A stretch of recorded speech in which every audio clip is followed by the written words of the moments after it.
प्रीति चौहान, आपको सीधे लिए चलते हैं पश्चिम बंगाल के कूच बिहार में, जहां पर प्रधानमंत्री नरेंद्र मोदी जनता को संबोधित कर रहे हैं। क्या कुछ कह रहे हैं, ये आपको सुनवाते हैं। आज ही महान स्वतंत्रता सेनानी रामानंद चटर्जी की जयंती भी है। ये महान संतानें हमें प्रेरित करती है, बड़े संकल्पों की सिद्धि के लिए हौसला देती है। साथियों, 21वीं सदी में भारत नए सामर्थ्य के साथ समृद्धि की नई गाथा लिख रहा है। आज देश का हर नागरिक भारत को विकसित राष्ट्र बनाने के लिए जुटा है, दिन रात जुटा है और विकसित भारत बनाने के लिए पश्चिम बंगाल का भी विकसित होना बहुत जरूरी है। और इसलिए पश्चिम बंगाल को भी नई ऊर्जा के साथ जुटना है। बंगाल को फिर उसी भूमिका में आना होगा जो कभी यहां की पहचान थी। इसके लिए जरूरी है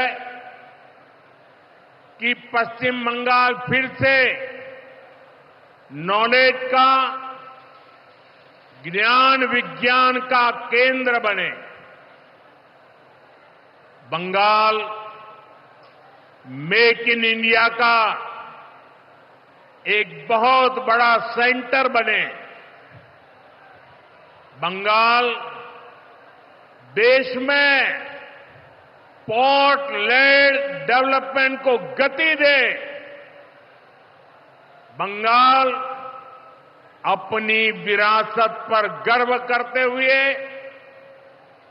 उसे संरक्षित करते हुए तेज गति से आगे बढ़े। साथियों, केंद्र की भाजपा सरकार इसी संकल्प के साथ काम कर रही है। भाजपा पूर्वोदय की नीति पर चल रही है।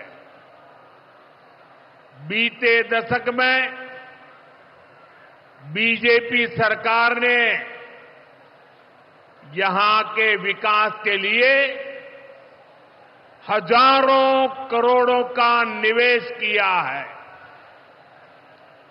अब से कुछ देर पहले यहां सिटी गैस डिस्ट्रीब्यूशन नेटवर्क का शुभारंभ भी हुआ है। केंद्र सरकार के प्रयासों से ही कल्याणी एम्स बना है। न्यू अलीपुरद्वार और न्यू जलपाईगुड़ी जैसे रेलवे स्टेशनों का पुनर्विकास किया जा रहा है। बंगाल की व्यापारिक गतिविधियों को उत्तर भारत से जोड़ने के लिए डेडिकेटेड फ्रेट कॉरिडोर बन रहा है। कोलकाता मेट्रो का अभूतपूर्व विस्तार किया गया है। ऐसे अनेक प्रोजेक्ट हैं जो भारत सरकार यहां पूरे करवाने का प्रयास कर रही है। भाजपा सरकार ईमानदारी से सबका साथ सबका विकास के मंत्र को लेकर बंगाल की प्रगति के लिए समर्पित है, क्योंकि बांग्लार उदय तबई विकसित भारतेर जय। साथियों, ये समय पश्चिम बंगाल के लिए बहुत अहम है। ऐसे में पश्चिम बंगाल के हर नौजवान पर, आप सब पर बहुत बड़ा दायित्व है। आप सबने मिलकर के बंगाल का भविष्य तय करना है। आज पश्चिम बंगाल एक साथ कई संकटों से घिरा हुआ है। एक संकट समाज में फैली हिंसा और अराजकता का है। दूसरा संकट माताओं बहनों की असुरक्षा का है। उन पर हो रहे जघन्य अपराधों का है। तीसरा संकट नौजवानों में फैल रही घोर निराशा का है। बेतहाशा बेरोजगारी का है।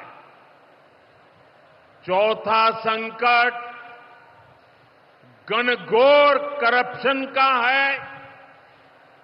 यहां की सिस्टम पर लगातार कम होते जनविश्वास का है।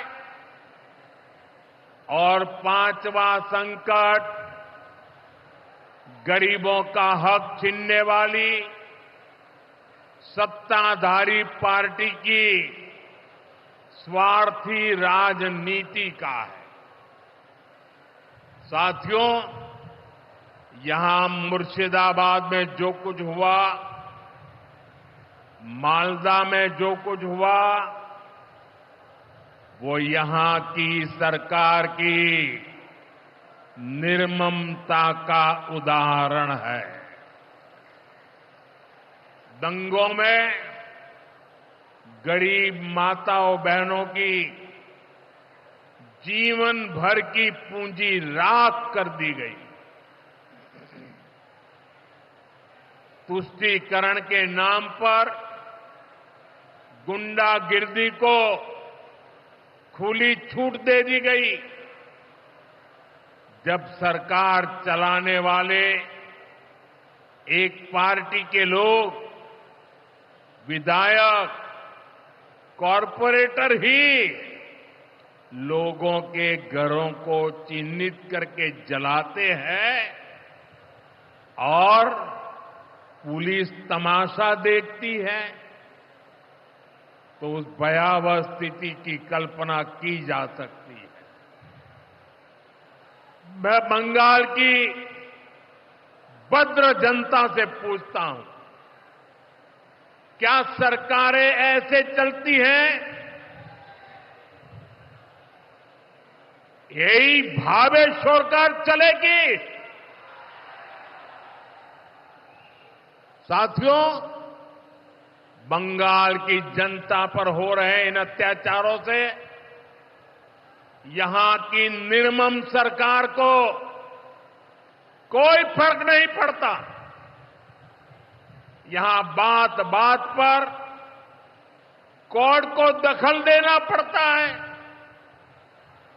बिना कोर्ट के बीच में आए कोई भी मामला सुलझता ही नहीं है। बंगाल की जनता को अब टीएमसी सरकार के सिस्टम पर भरोसा नहीं है। यहां की जनता के पास अब सिर्फ कोर्ट का आसरा ही है। इसलिए पूरा बंगाल कह रहा है, बंगाल में मची चीख पुकार, नहीं चाहिए निर्मम सरकार। बांग्लार चित्कार लागबे ना, निर्मम सरकार। साथियों, भ्रष्टाचार का सबसे बुरा असर नौजवानों पर पड़ता है, गरीब और मिडिल क्लास परिवारों पर होता है।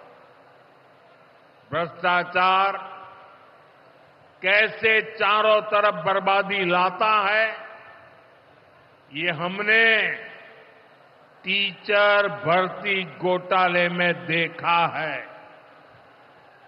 टीएमसी सरकार ने अपने शासनकाल में हजारों टीचर्स का फ्यूचर बर्बाद कर दिया, उनके परिवारों को तबाह कर दिया, उनके बच्चों को असहाय छोड़ दिया। टीएमसी के घोटालेबाजों ने सैकड़ों गरीब परिवार के बेटे बेटियों को अंधकार में धकेल दिया है। ये सिर्फ कुछ हजार टीचर्स के भविष्य के साथ खिलवाड़ नहीं है, बल्कि पश्चिम बंगाल के पूरे एजुकेशन सिस्टम को बर्बाद किया जा रहा है। टीचर्स के अभाव में लाखों बच्चों का भविष्य दांव पर है। इतना बड़ा पाप टीएमसी के नेताओं ने किया है। हद तो ये है कि ये लोग आज भी अपनी गलती मानने को तैयार नहीं है। उल्टा देश की अदालत को, न्यायपालिका को, कोर्ट को दोषी ठहराते हैं। साथियों, टीएमसी ने चाय बागान में काम करने वाले साथियों को भी नहीं छोड़ा है। यहां सरकार की कुनीतियों के कारण टी गार्डन लगातार बंद होते जा रहे हैं। मजदूरों के हाथ से काम निकलता चला जा रहा है। यहां पीएफ को लेकर जो कुछ भी हुआ वो बहुत शर्मनाक है। ये गरीब मेहनतकश लोगों की कमाई, उस पर डाका डाला जा रहा है। टीएमसी सरकार इसके दोषी लोगों को बचाने की कोशिश कर रही है।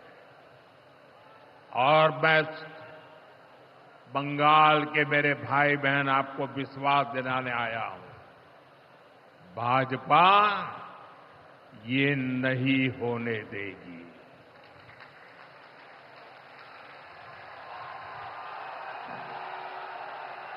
साथियों, राजनीति अपनी जगह पर है, लेकिन गरीब, दलित, पिछड़े, आदिवासी और महिलाओं से टीएमसी क्यों दुश्मनी निकाल रही है? पश्चिम बंगाल के गरीब, एससी, एसटी, ओबीसी के लिए जो भी योजनाएं देश में चल रही है, उनमें से बहुत सारी योजनाएं यहां लागू ही नहीं होने दी जा रही है।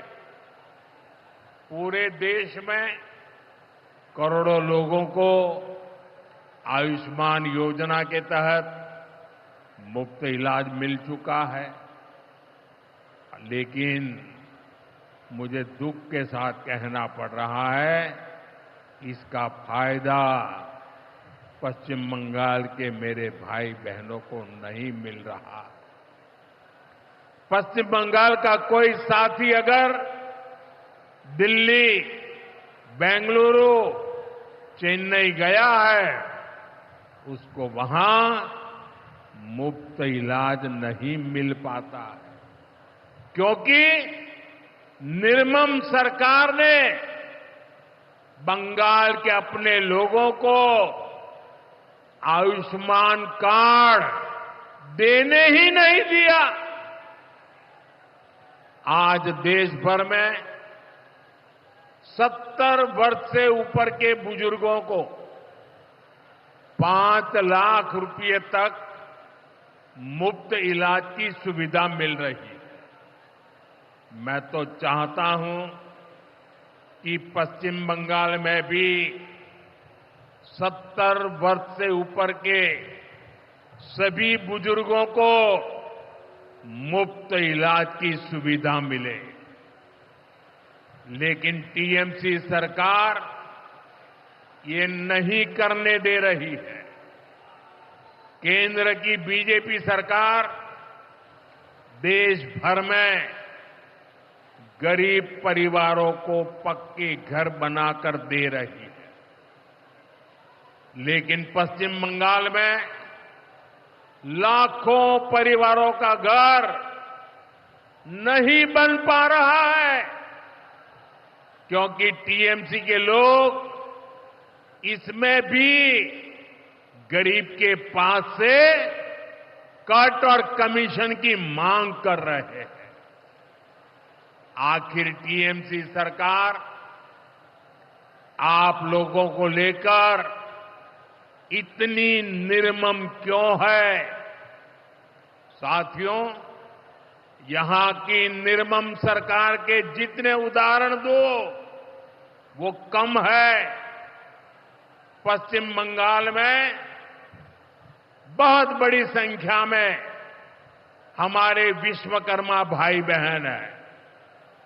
ये लोग हाथ के हुनर से अनेक प्रकार के काम करते हैं।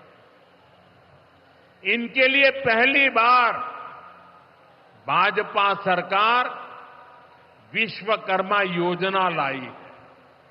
इसके तहत देश के लाखों लोगों को ट्रेनिंग मिली है, पैसा मिला है, नए टूल मिले हैं, आसान ऋण मिला है। लेकिन पश्चिम बंगाल में 8 लाख एप्लीकेशन अभी भी लटकी पड़ी है। निर्मम सरकार उस पर बैठ गई है, क्योंकि टीएमसी सरकार इस योजना को भी लागू नहीं कर रही है। साथियों, टीएमसी सरकार की मेरे आदिवासी भाई बहनों से भी दुश्मनी कुछ कम नहीं है। देश में पहली बार जनजातियों में भी सबसे पिछड़ी जनजातियों के लिए पीएम जनमन योजना बनाई गई है। पश्चिम बंगाल में बहुत बड़ा आदिवासी समाज है। टीएमसी सरकार गरीब आदिवासियों का विकास भी नहीं होने दे रही है। उसने पीएम जनमन योजना को यहां लागू नहीं किया। टीएमसी हमारे आदिवासी समाज को भी वंचित ही रखना चाहती है। साथियों, टीएमसी को आदिवासी समाज के सम्मान की परवाह नहीं है। 2022 में जब एनडीए ने एक आदिवासी महिला को राष्ट्रपति उम्मीदवार बनाया तो सबसे पहले विरोध करने वाली पार्टी टीएमसी थी। बंगाल के आदिवासी इलाकों की उपेक्षा भी यही दिखाती है कि इन्हीं आदिवासी समाज से टीएमसी वालों को कोई लगाव नहीं है, कोई लेना देना नहीं। साथियों, कुछ दिन पहले दिल्ली में नीति आयोग की गवर्निंग काउंसिल की बहुत महत्वपूर्ण बैठक हुई। ये एक अहम मंच होता है जहां देश भर के मुख्यमंत्री मिलकर विकास पर चर्चा करते हैं। लेकिन अफसोस की बात है कि इस बार बंगाल सरकार इस बैठक में मौजूद ही नहीं रही। दूसरे गैर भाजपा शासित राज्य आए, सभी दल के नेता आए, हमने साथ बैठकर चर्चा की, लेकिन टीएमसी को तो सिर्फ और सिर्फ 24 घंटा पॉलिटिक्स करना है और कुछ करना ही नहीं है। पश्चिम बंगाल का विकास, देश की प्रगति उनकी प्राथमिकता में है ही नहीं।